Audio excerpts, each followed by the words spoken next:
Magandang bati sa inyo lahat at ngayon ay tatalakayin natin kung ano ba ang meron tayo mga Pilipino na maaari nating ibahagi sa mundo.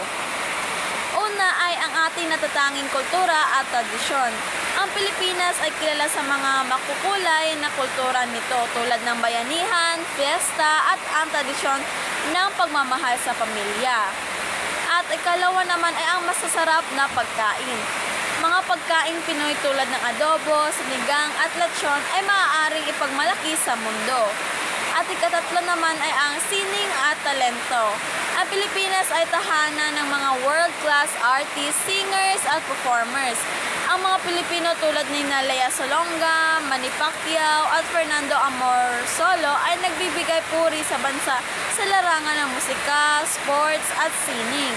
At ikaapat naman ay likas na yaman at turismo. Ang mga tanawin tulad ng Boracay, Palawan at Chocolate Hills ay hindi lamang maganda kundi nagbibigay ng oportunidad para sa sustainable tourism. Ikalima naman ay pagkamakabayan at pakikiglaban para sa kalayaan. Ang kasaysayan ng Pilipinas tulad ng mga kontribusyon ng ating mga bayani gaya nila Jose Rizal at Andre Bonifacio ay nagsilbing inspirasyon sa pag-ibig sa bayan. At yun lamang at maraming salamat.